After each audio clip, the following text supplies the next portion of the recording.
Ni jukumu letu sisi wananchi kulinda amani ya nchi yetu, kwa sababu amani inapatikana kwa shida sana, na tukipoteza hatutaipata. Katika hali ya kawaida, nani anaharibu amani?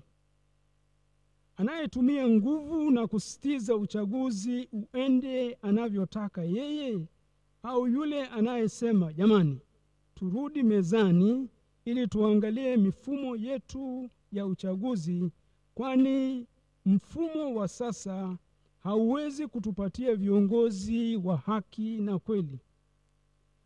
Kwa maana hiyo,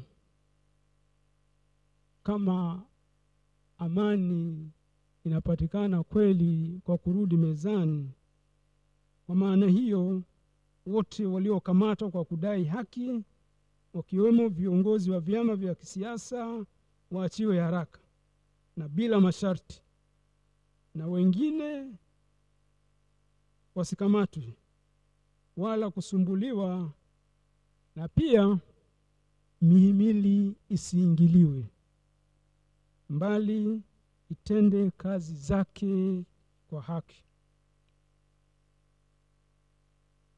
Demokrasia.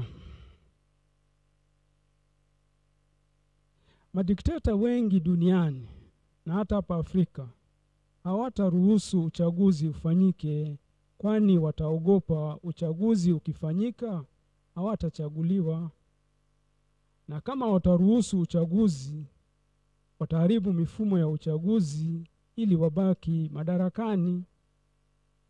Tanzania hatujafika huko. Watu wasipochagua kwa uhuru, demokrasia itakufa. Hii ni nchi ya waelewa, nchi ya wastaarabu, nchi ya wachamungu na wenye kupenda demokrasia na amani. Katika misingi ya demokrasia, mamlaka ya serikali yanatokana na serikali iliyochaguliwa kihalali. Demokrasia ya kweli, viongozi watawajibika kwa wapiga kura. Kura ni wakala wenye nguvu. Wananchi wasiporwe nguvu yao ya kupiga kura na kuchagua. Kasoro zilizojitokeza zinapaswa kurekebishwa haraka, na kukiwa na nia ya dhati kutoka kwa wahusika, muda unatosha kabisa kufanya hayo marekebisho kabla ya uchaguzi mkuu. Wito